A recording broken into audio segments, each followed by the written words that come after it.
What is up, everybody? This is the Insane One, back once again with another Destiny 2 Season of the Deep Week 5, and I am recording this very late. Well, to be honest, it doesn't really. I don't. To be honest, how late I recorded possibly doesn't matter since how late I'll be uploading it. But anyway, we last left off with going into the deep dives once again, and I think we had to kill Kilgorath again. Although that week was pretty weird because it wasn't supposed to be. Well, actually, they have it randomized, so I just killed Kilgorath again.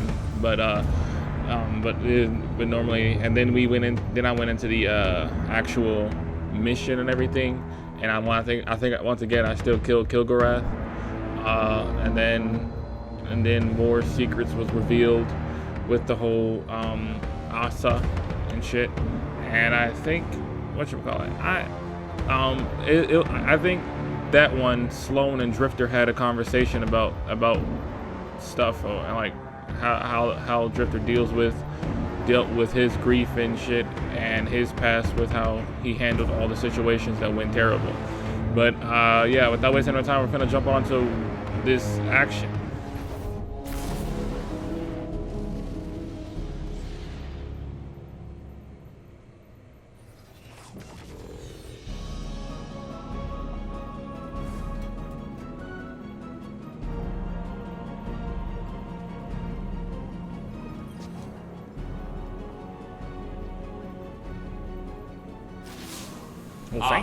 I see you. You see me too?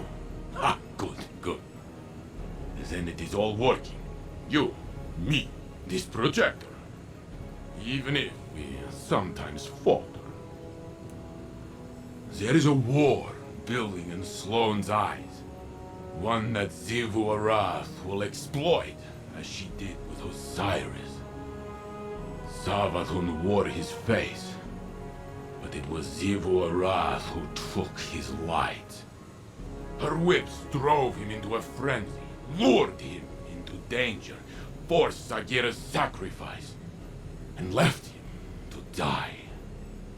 Now she twists my thoughts into thorns, draws out the faces of the suffering Elixni into my dreams.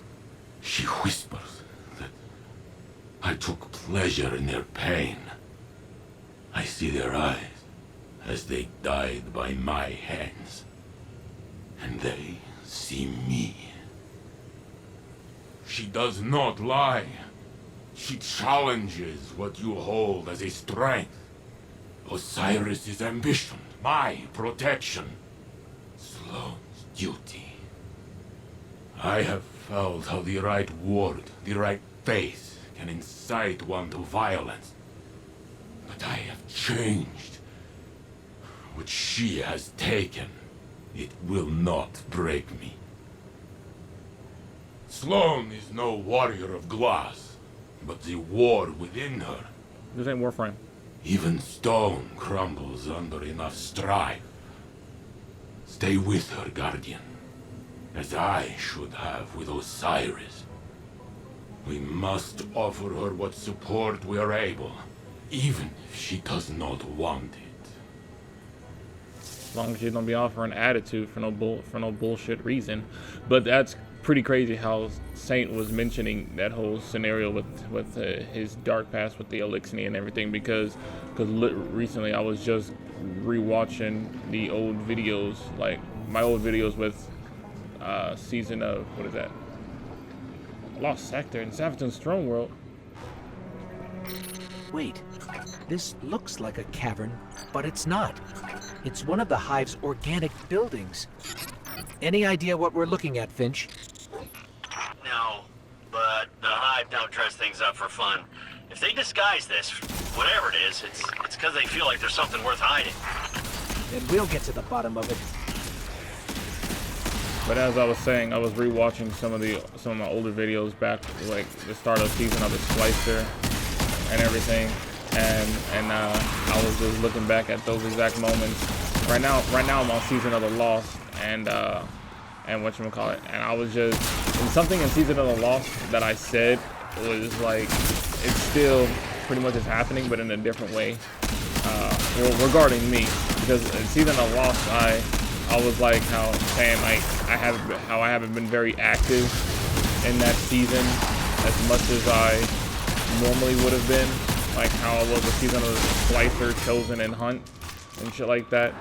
But that and that was only due to the fact that I was like that was around the time when I was on the hunt for the series, this Halo Infinite limited edition Series X and shit. But whatchamacallit, but now I already have the Series X, but now it's a different situation with now it's just regarding my storage.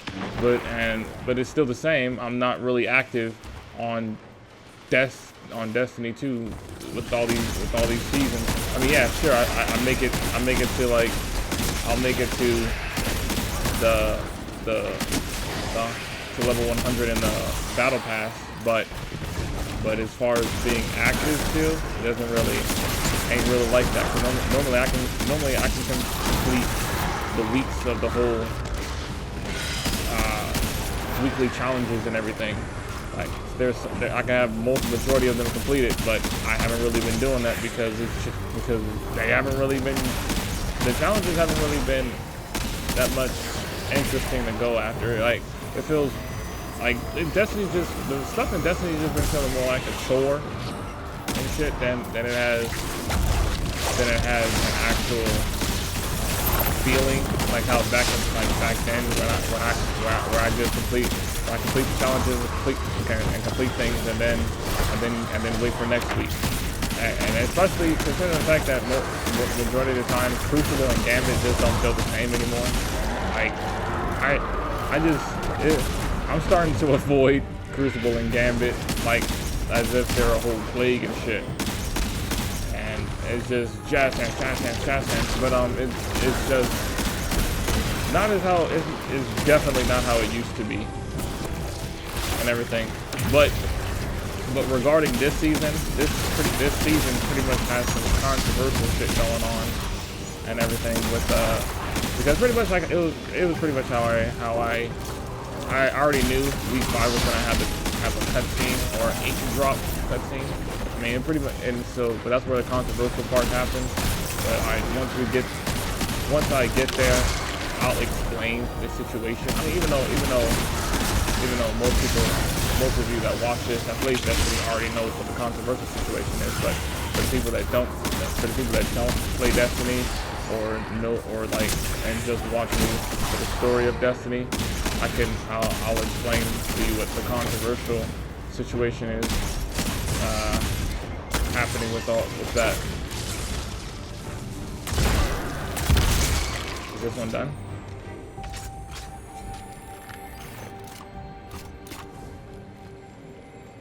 But yeah, as you guys saw when I entered the Lost Sector, I haven't completed this one for my Warlock and everything, because I was using my Hunter as for the video thing, because normally, like I said, normally I'd complete things for all 3 characters. Once I complete it for one character, I just feel so goddamn drained from doing it. But one good thing I can say is that I'm glad that the light level did not increase, because the annoyance with that is irritating. Having to do you need to talk? God damn. But yeah. So that's one good thing I can say about this season.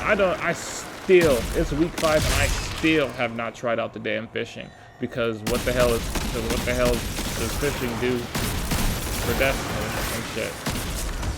Do you mind? I'm trying to whoop your teammates' ass.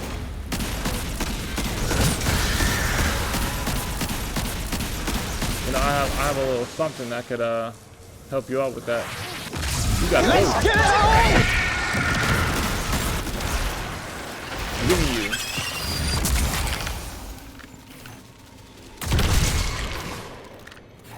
Return to Sloan, but I didn't even get nothing.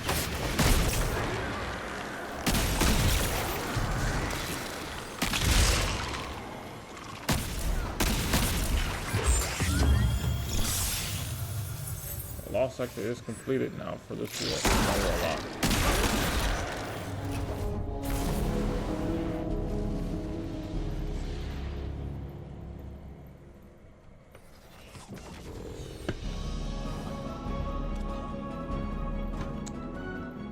it. Because apparently you wanted me to go to a lost sector and now come back to you. Are you gonna step out? Okay. Already? Alright, I forgot the story. That's how, I guess that's how they're gonna tell me the story.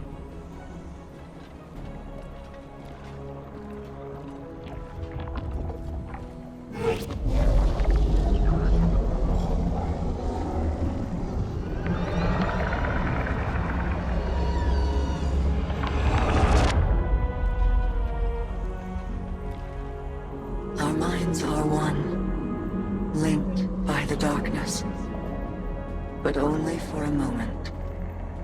I must borrow Sloane's voice to speak my words. Please, heed them well. Don't worry, I got it. I'm recording. Before you can confront the witness, you must understand it. The witness's first victims were once like you, struggling for survival, bolstered by hope, until their hopes became reality. They called it the Gardener, their deity of life. It ushered them into a golden age. For eons they prospered, but their newfound god never spoke to them. It lavished them with gifts, but not with guidance. And though they lived in paradise, they came to crave a greater purpose. They desired meaning, structure, a winnower, to shape the garden. Like Their him. scholars discovered that the Gardener shared a connection with another entity among the stars. They called it the Veil, and when they found it, they arrived to claim it. They already knew much about the light, how it could bend the laws of the universe and create life.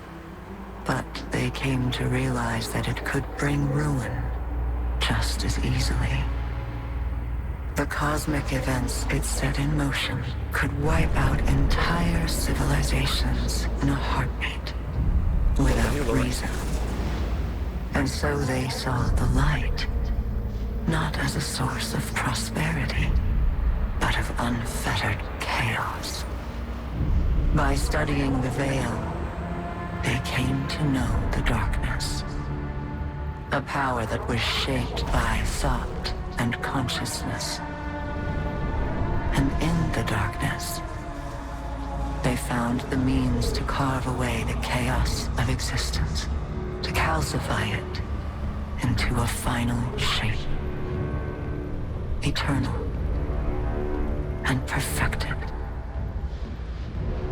They brought the Veil back to the Gardener in an attempt to strengthen their connection.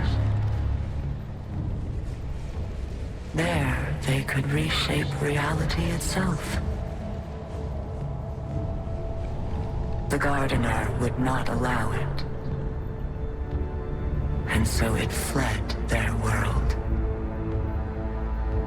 But they would not be deterred. Having witnessed the truth in the darkness, they used its binding power to merge themselves So that's where all those faces into gotta the be. salvation they craved. Thus began the Witness's pursuit. Its campaign to impose meaning on a meaningless universe. One that is nearly at its end.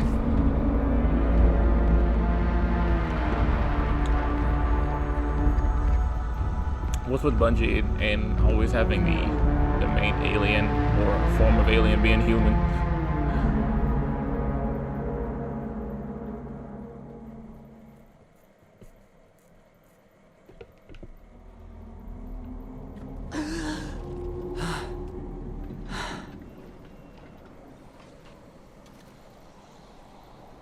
I guess you want me to go to the holo projector? Is that it? Yep.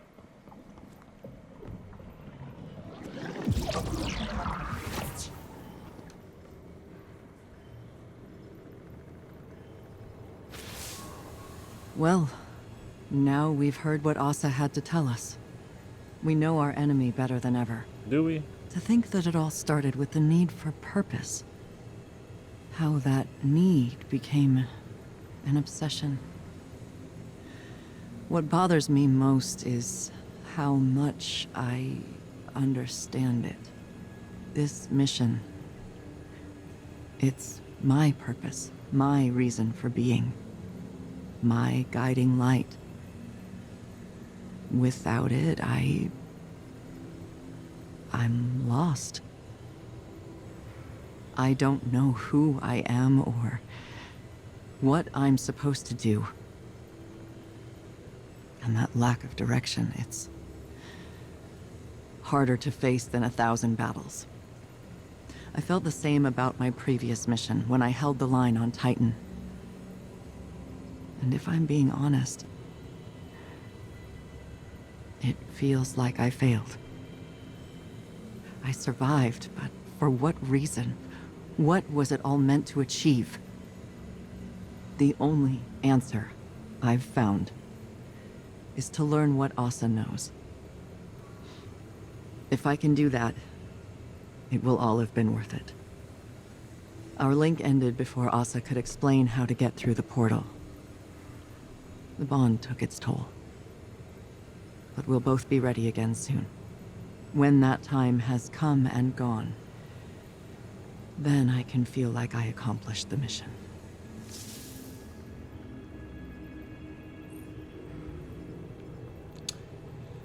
Okay then. Wait. Oh, alright, I gotta. Was that so? Week 5 is done. Are you for real?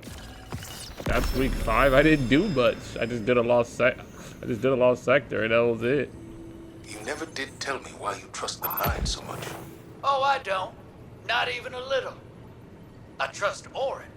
Orin? Long story. The short of it is, I may have had a feeling or two for somebody a long time ago. Somebody that lost themselves along the way. But there's a little piece of her still out there. A sliver. Who still has a feeling or two for the somebody I could be. So I trust her. Because she ain't never steered me wrong. No matter how rotten I was. Because at the end of the day, maybe we gotta put our faith in something other than ourselves. Even if we're too stubborn to admit it. I didn't expect you to put a lot of stock in faith. And I didn't expect you to lose yours and keep moving. Guess we're all full of surprises, ain't we? I'm giving you the benefit of the doubt that you're being genuine. Oh, I'm always genuine. People just ain't always paying attention. For real, though, Moondust might have given me a push. Thought it'd help. Sounds like familiar advice. Is it, though? Helping? No joke? I think so. Then we have that in common, too. Moondust. Alright then. Alright. Let me bless myself for the second time. Acquire seasonal rank. Anything else I completed on accident? Complete seasonal challenges. Anything else I completed on accident? Increase your reputation level with season 21 vendor. Okay. Are we on season 21? Acquire seasonal bonuses from seasonal challenges. Okay, that's completed. Increase your power bonus from the seasonal artifact. Okay, that's completed. What all challenge? Activate perks from your seasonal artifact. I don't think those bars matter, right? Increase your power to the power cap of 1800. Cool, got that out of the way. Elite. Level 7. All right. Okay, well, that was all for today's short week of week 5. But the thing that I wanted to, as far as regarding the controversial whole scenario, that image where they showed the darkness statue with the pyramids behind it, and that image. Hopefully if I'm able to, like me editing wise, can properly show an image of it, then I will. So that one was the controversial thing, because there was a person, I forget his name, but once again, I'll once I find his image and his name, I'll have that. It'll be posted up right there. That was a fan art that Bungie had noticed and everything. I mean, or at least I've seen, and they used his fan art for this cutscene and didn't tell him. And he noticed it by playing week 5 and seeing the image and realized how familiar it looked. If I'm correct, he drew that image about like what, a year or 2 ago, way before this season even came out. So yeah, so I guess one of the devs at Bungie saw it, and then they took the image, brought it to the company meeting or whatever the fuck they do when it comes to these things. And then they and then I guess they liked it so much and used it, but didn't credit the person that didn't credit or ask if they can use it. But so far, like that was the whole controversial thing going through. I mean, some people are divided with it, with the whole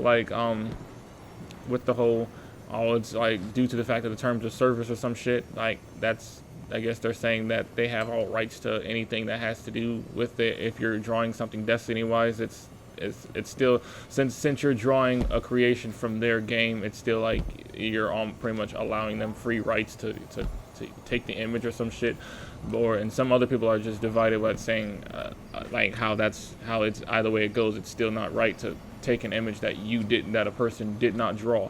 Because although so like when it comes like with Halo or Warframe or any other game or God of War, although yes, those games are created by the developers and everything, but when you draw something that wasn't drawn as a cover art before, like you make your own type of shit. Like let's say I draw, because you know there's certain images with you know Master Chief, Kratos, and Doom Guy all in the same picture, or sometimes Master Chief, Doom Guy, and what is it, Samus from Metroid. All three of them are in an image and shit. So like that's a fan art type of shit. Now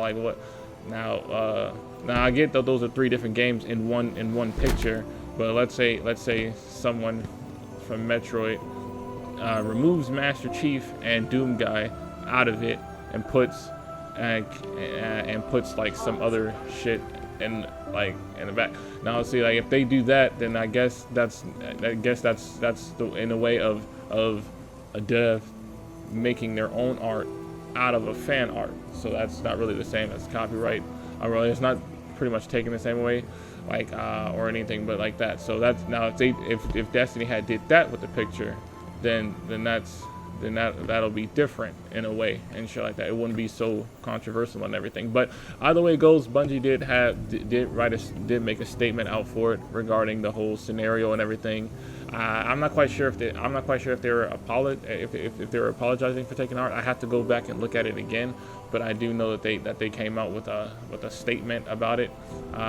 Maybe if I'm able to post the image, I'll probably just post it up, like show you guys right there, so that way you can see what it was all about. But anyway, so now that controversial thing is out, but my other thing that I was regarding week 5, although this was short, I wanted to know what you guys' thoughts were regarding the whole Witness's origin and everything like that. How do you guys feel that the Witness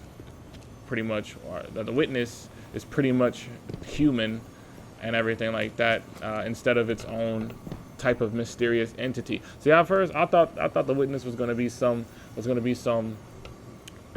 entity formed by darkness itself, like meaning like the actual darkness shit, like not or like darkness within everything in the universe just formed into one, but it just took a humanoid type of shape and shit, and which is how it's able to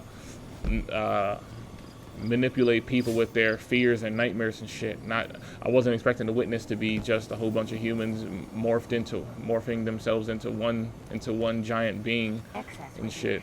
I mean, I guess that could kind of explain them out, like the human faces constantly waving above its head and shit. But it's still, like I said, I don't know what's up with Bungie and making all these higher races or entities always human. Because when Bungie was doing Halo, when they were doing Forerunners, Bungie's original story was Forerunners were human, but when 343 took over, they scrapped that story and instead made Forerunners their own type of alien race, because which is why it was advancing more. So I wouldn't say they were human descendant, more like I would say are human, like for Halo, are humans cousins to Forerunners? Either way it goes, that now Forerunners are not human, they're more so have like a brethren. I don't know. I forget the term of which it is, but either way it goes, Forerunners aren't human. At least some people are divided with saying that they prefer that to be, and others are saying that they prefer it not to be. And I pretty much prefer it not to be, because it's so weird to always have like, you know, humans being the major thing that's the main race. So pretty much it's right back to us fighting each other. We're just the lower classes fighting the higher powerful one and shit like that, instead of it just us being like, you know, because see, Guardians, I mean, yes, Exos are a form of, our humans turned into Exos, because that's what happened with Cade and everything, and Elizabeth and all these other stuff. But still, Awoken, they're not human at all. But see, Awoken is able to be Guardians, humans are able to be Guardians, and Exos are able to be Guardians. Hell, even Hive are able to be Guardians, and Fallen are able to be Guardians. Need something and shit like that. So like to have Guardians fighting just a powerful human with the thirst for knowledge and becoming so powerful about it is pretty like what is it? Underwhelming, I would say. If I'm using that correctly, I'd say that's pretty much how it feels. Versus Guardians fighting an actual powerful entity that was formed out of other types of shit, which makes it more understandable why the Traveler would fear it and shit like that, or avoid the whole damn thing and shit like that. And instead of it being all the Travelers just is avoiding a nosy ass human that wants to know too damn much and shit like that. But yeah, that's just how it. Like I said, I don't understand with Bungie why the hell they always want humans to be the damn thing that's always happening and shit. But we know some form of the Witness's origin and shit like that, and his purpose for why, or its purpose for why it's after the Traveler and trying to make the final shape, because it's trying to find meaning in a meaningless universe or reality or some shit. But if that's the case, why don't you just travel in time to where the stranger timeline lost. There you go. Find your damn meaning right over there, motherfucker. And then come back, and then now you can sleep some shit. I don't know what the fuck you do. But yeah, if you guys did enjoy today's short week and my explanation, or at least my thoughts of the Witness's origin, you gotta leave a like and comment below sharing thoughts if you did think of today's video. And if you haven't already, make sure to subscribe to the channel so you'll coming gameplay for Destiny 2 and so on. But also, so now that we know the Witness's origin, like, where does the Leviathans? I want to know where the Leviathans come into play.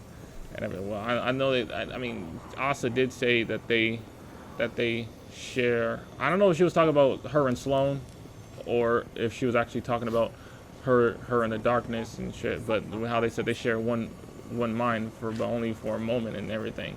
So, but I assume she was talking about Sloane when she said that. But either way it goes, I want to know where the Leviathans come into play, because the Leviathans was stopping, you know, the Hive sisters from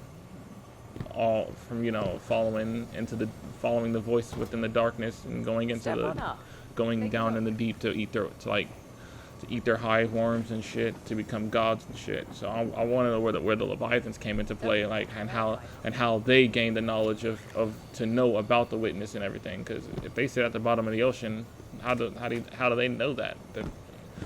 I mean, but it's maybe that'll be explained later on, or maybe I have to read in on some Grimoire anthology if it's even going to be in the Grimoire anthology. But yeah, other than that, peace out.